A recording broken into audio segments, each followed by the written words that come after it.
Selamat datang kembali di channel Simple Fisika. Kali ini kita akan belajar tentang listrik dinamis part yang pertama. Jadi untuk topik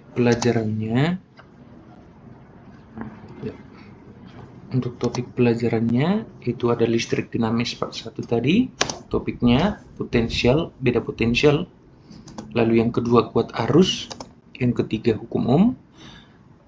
Selanjutnya hukum Kirchhoff tentang arus, dan yang terakhir hambatan kawat konduktor.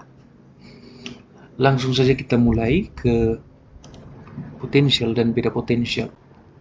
Nah, untuk potensial dan beda potensial ini kita mulai potensial terlebih dahulu, di mana potensial listrik ini sebenarnya pengertiannya adalah kalau diletakkan satu kolom di titik tersebut yang punya potensial itu, maka timbul energi segitu. Contoh, jika titik ini punya potensial 4 volt, artinya jika diletakkan muatan satu kolom di sini, maka dia langsung memiliki energi sebesar 4 joule, kira-kira seperti itu artinya. Lalu demikian selanjutnya di sini ada titik yang lain, 12 volt, artinya adalah jika diletakkan satu muatan satu kolom di titik ini, dia punya energi 12 joule, artinya seperti itu. Kita lanjutkan. Nah, beda potensial apa? Dua titik tersebut, misalkan kalau dihubungkan oleh satu konduktor atau penghantar, maka ada selisih antara yang tinggi ini dengan yang rendah ini. Nah, itulah yang namanya beda potensial. Nah, yang ini, yang rendah disebut sebagai kutub negatif, dan yang tinggi ini disebut sebagai kutub positif. Beda potensialnya adalah 12 kurang 4, yaitu 8 volt. Kita lanjutkan ke slide berikutnya, kita akan bahas kuat arus. Kuat arus itu pengertiannya adalah banyaknya muatan listrik yang berpindah, yang mengalir di dalam satu satuan waktu. Semakin besar ampernya atau kuat arusnya, itu menunjukkan semakin banyak muatan yang mengalir atau yang berpindah di dalam satu detik, misalnya. Nah, untuk rumusnya I sama dengan delta Q per delta T jika Q-nya ini dalam bentuk angka dan waktunya juga dalam bentuk angka. Maksudnya gimana? Emang ada selain angka? Ada. Contohnya, Q-nya diberikan dalam bentuk persamaan atau fungsi yang bervariabel T kecil. Berarti diapakan? Diturunkan lalu masukkan nilai yang dimaksudkan. Nah, nanti kita bikin contohnya. Lalu berikutnya, kalau begitu Q adalah apa? Q adalah hasil perkalian. Hasil perkalian itu, kalau di dalam kalkulusnya itu adalah integral. Integral itu hasilnya adalah luas grafik. Berarti kalau ada satu grafik ditunjukkan, yang vertikalnya adalah I, lalu yang horizontalnya adalah T, maka tinggal kita hitung saja luas grafiknya, itu sudah jadi Q-nya. Nah, itu dia. Kita lanjutkan. Nah, arus listrik mengalir dari kutub positif ke kutub negatif tentu saja, tetapi sejatinya yang berpindah adalah elektron, di mana elektron itu punya muatan 1,6 kali 10 pangkat minus 19 kolom. Nah, kalau elektron bernilai negatif 1,6 kali 10 pangkat minus 19 kolom, kalau untuk seandainya saat si elektron pindah dari negatif ke positif, berarti seolah-olah ada muatan yang positif berpindah dari kutub positif ke negatif dengan besaran yang sama, yaitu sebesar 1,6 kali 10 pangkat 19 kolom. Lalu dari situ dapat kita ketahui bahwa Q itu selalu merupakan kelipatan bulat dari angka ini dong. Karena setiap pindah satu elektron maka pindah muatan segini. Kalau 2 berarti 2 kali sebegini. Kalau 4 tinggal kamu kali 4 ini. Demikian seterusnya sehingga Q sama dengan N kali E. Begitu. Berikutnya ada titik di sini yang tadi masih 4 volt, lalu yang ini 12 volt. Jika dihubungkan dia, tentu akan mengalir arus dari potensial yang tinggi si 12 volt menuju ke potensial yang rendah si 4 volt. Nah, kalau begitu kita lanjutkan ke yang berikutnya, hukum Ohm. Hukum Ohm mengatakan apa? hukum Ohm mengatakan bahwa perbandingan beda potensial dengan kuat arus adalah tetap.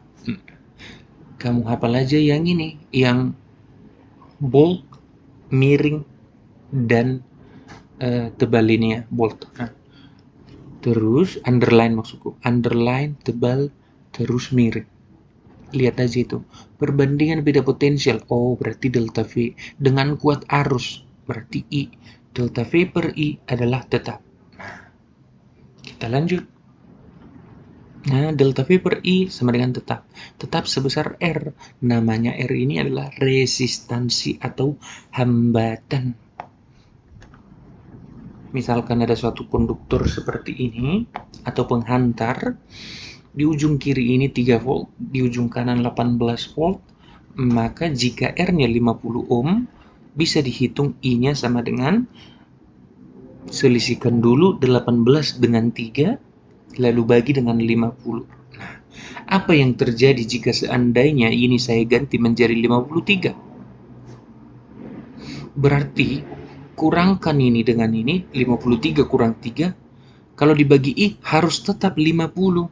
Berarti I-nya adalah 1, kira-kira begitu. Saya ulang. Jika saya ganti ini 53 volt, berarti ketika saya selisihkan dengan ini, itu namanya beda potensial. 53 dikurang 3 adalah 50 volt. 50 volt dibagi I harus tetap 50. Itu arti hukum Ohm-nya. Oh, berarti 50 volt dibagi I harus 50. Maka ini adalah 1 ampere. Kira-kira seperti itu. Kita lanjutkan ke slide berikutnya. Hukum Kirchhoff tentang arus. Jadi si Kirchhoff ini mengatakan tentang aliran arus pada suatu percabangan itu, jumlah arus yang masuk itu harus sama dengan jumlah arus yang keluar. Misalkan saya contohkan yang ini, ada arus panahnya ke sini, lalu demikian selanjutnya begini, dan terakhir seperti ini. Nah, dari situ dapat kita simpulkan, ini namanya yang mana? Ini namanya percabangan. Berarti yang masuk ada 1. Yang udah kita tahu ada 1 nih yang masuk. Yang keluar ada 2. Tetapi nominalnya kan belum kita tahu. Kita tulis dulu nih, 8 ampere yang ini. Selanjutnya, yang ini 5 ampere. Lalu yang ini 6 ampere. Lalu ditanyakan, yang tidak dikasih tahu arahnya ini berapa? Katanya. Lalu kalau begitu kita simpulkan dulu. Dari ilustrasi itu sudah dikasih tahu bahwa data arus yang masuk adalah 8 ampere, sementara arus yang keluar adalah 11 ampere. Nah, dari situ dapat kita tahu bahwa arus yang masuk masih lebih sedikit. Tentu I yang ditanya ini berarti arahnya masuk. Nilainya tentu saja 3.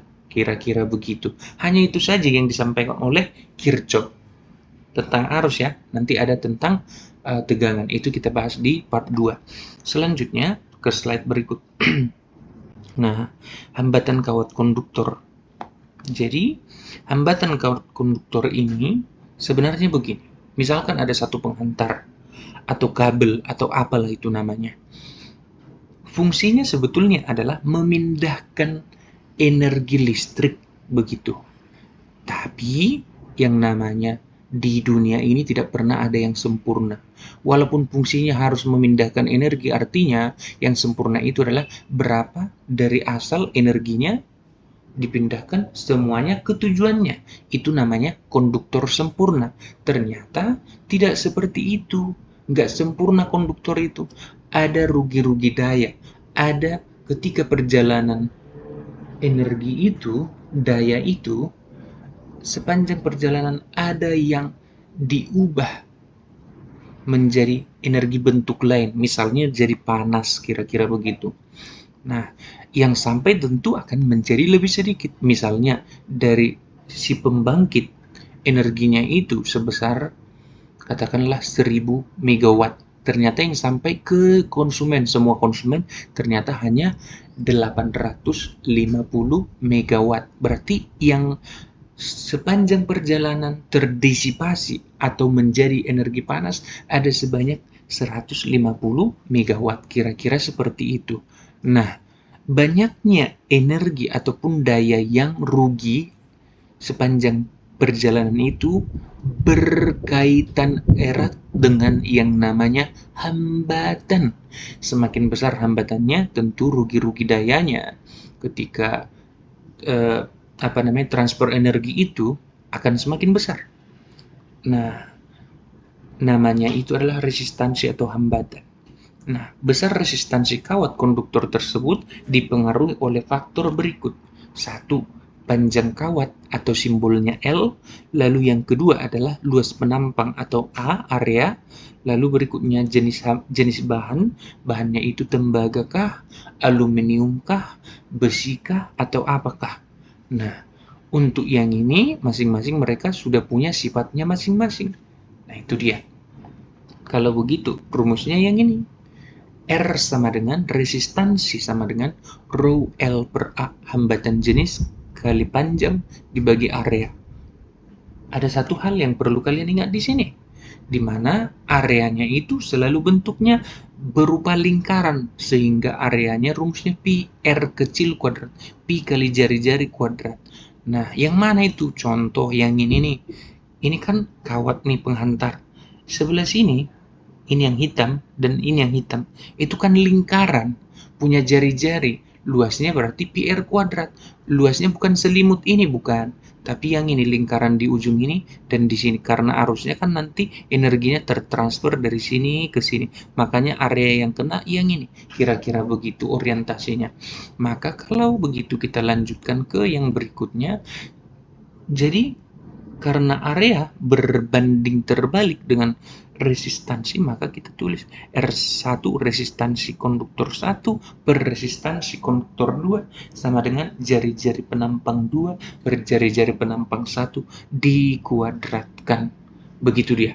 Nah, sekarang kita akan bahas beberapa contoh soal yang ringan-ringan dulu aja ya. Nah, misalnya kita mulai dari beda potensial. Ada satu titik di sini, lalu titik lain di sini. Wait a minute, guys. Nah, kita masuk ke sini. Nah, misalnya tadi itu titiknya, lalu mana ini? Nah, ini, misalnya ini titiknya. Yang sebelah sini saya kasih katakanlah 12 volt. Sementara yang ini saya kasih 2 volt. Nah, pertanyaannya, berapakah beda potensial? Beda potensial sama dengan delta V adalah 12 dikurang 2 sama dengan 10 volt. Nah, kita lanjutkan ceritanya. Jika ternyata ada nih sebuah kawat konduktor dari sini ke ujung sini, punya hambatan si kawat ini, hambatannya itu katakanlah 5 ohm. Nah, dia tanya arus yang mengalir berapa dan dari mana ke mana. Maka tentu yang paling mudah ditentukan adalah arahnya. Dari potensial tinggi ke potensial rendah, dari 12 volt menuju ke 2 volt. Nah, berarti arahnya seperti ini. Nah, I. Nah, nilainya berapa? Berarti tinggal I sama dengan delta V per R. Tadi delta V-nya 10, R-nya adalah 5. Maka hasilnya 2 ampere. Kira-kira begitu. Oh, berarti arus yang mengalir dari 12 volt ke 2 volt ini adalah 2 ampere. Kira-kira begitu. Selanjutnya kita bikin soal yang agak naik levelnya sedikit.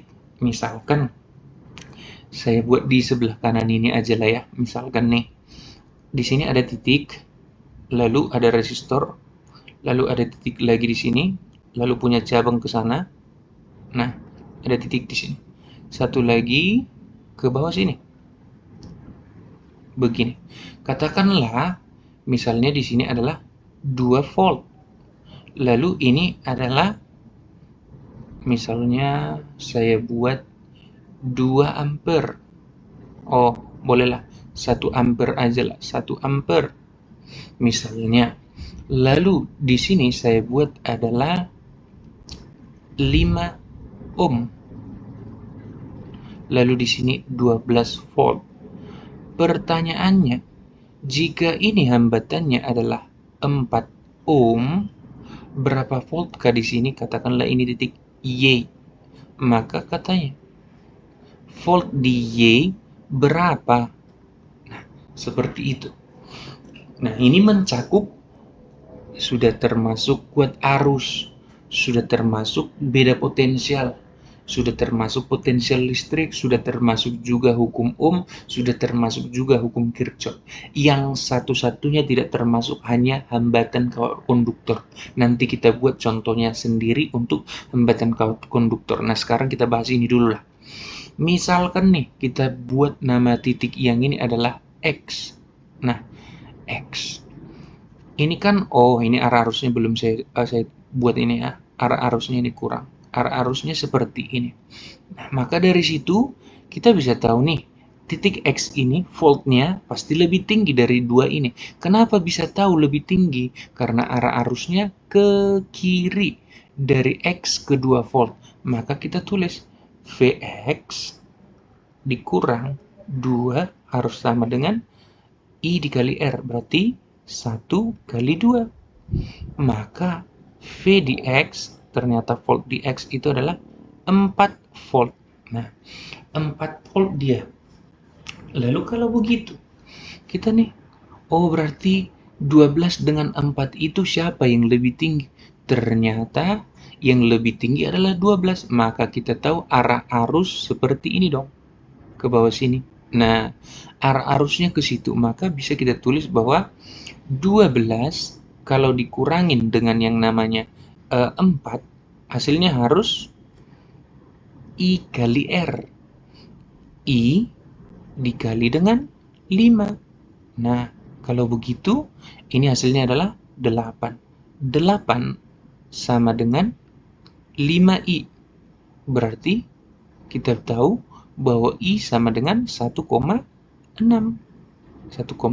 adalah I. Nah, kalau begitu, 1,6 masuk ke sini. Sudah keluar 1. Oh, berarti masuk 1,6, keluar 1. Maka tentu saja 0,6 lagi ke bawah sini dong. Nah, ke sini 0,6 ampere. Nah, kalau begitu otomatis kita bisa hitung nih. Delta V sama dengan I kali R. Nah, di mana kita buat di sini delta V itu berarti potensial tinggi kurang rendah. Volt X dikurang volt Y harus sama dengan I kali R. 0,6 dikali dengan R-nya 4. Nah, maka volt X tadi kita udah tahu, volt di X itu ternyata adalah 4. 4 dikurangin dengan volt Y sama dengan 2,4. Tentu volt Y-nya yang pindah ke kanan. Jadinya volt Y sama dengan 1,6 volt. Nah, itu dia volt di Y ini adalah 1,6. Lalu kalau begitu kita akan bahas yang terakhir, yaitu tentang yang namanya hambatan kawat konduktor. Di sini aja kita bikin contohnya. Saya punya katakanlah 2 kawat penghantar seperti ini. Satu, sorry ya, nggak terlalu sempurna, sangat-sangat jelek. Nah, tuh, misalnya ini, lalu katakanlah ini punya jari-jari R. Nah, tuh, lalu panjangnya 2L. Lalu kita punya satu lagi di sini. Nah, areanya ini lebih besar, 3R per 2. Nah, lalu panjangnya lebih kecil. Nah, katakanlah dia hanya segini nih, sebesar L. Nah, dikasih tahu nih, yang ini jika dikasih R-nya yang besar ini, yang panjang ini, tapi kecil penampangnya adalah 72 ohm. Nah, ditanya R yang ini, R aksen lah katakan, berapakah nilai R-nya? Nah, dengan menggunakan rumus R tadi, Yaitu karena kita tahu R sama dengan rho L per A. Nah, kalau tidak dikasih tahu rho-nya gimana ini? Nah, berarti anggap dia bahan sama atau sejenis. Kalau bahannya sama, berarti rho-nya sama. Sehingga perbandingan antara R dengan R aksen adalah hanya sebatas L per L aksen, lalu dikali dengan yang namanya area aksen, karena berbanding terbalik areanya kan, per area. Nah, tuh. Maka areanya ini kita bisa ganti. Nah, masukkan nih. L-nya itu yang pertama 2L per L aja, lalu dikali dengan pi dikali 3/2 kuadrat. Pi dikali 3/2 dikurungin begini, lalu kuadrat per pi dikali 1 aja kuadrat. Nah, karena R-nya kan cancel, demikian juga ini L-nya cancel, lalu Pi-nya juga cancel nih. Nah, di sini tadi R-nya ada datanya dikasih 72 guys. Nah, 72 per R aksen. Nah, maka ini sama dengan apa? 2/1 dikali dengan yang ini menjadi 9/4. 9/4. Ini boleh cancel ke sini, jadi 2 di sini, sementara di sini tadi ada 72 per R aksen.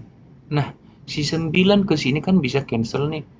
Nah, yang ini cancel ke sini menjadi sisa di sini 8 saja. Maka R aksen kali 1, 2 kali 8. 2 kali 8 adalah 16. 16 sama dengan R aksen. Nah, itu dia 16 ohm. Nah, tuh satuannya ohm tentunya. Itu dia contoh hambatan konduktor. Sebenarnya sangat mudah sekali. Nanti boleh kalian latihan lebih banyak lagi. Demikian sampai di sini dulu video pembelajaran kita hari ini. Nanti akan lebih sering lagi saya buatkan video pembelajaran lah. Jangan langsung hanya bahas soalnya lagi. Nah, sekian video kita hari ini. Terima kasih kalian sudah menonton. Jangan lupa like, comment, dan share ke teman-teman kalian supaya semakin banyak orang yang terbantu dengan keberadaan video ini. Terima kasih. Sampai ketemu di video selanjutnya.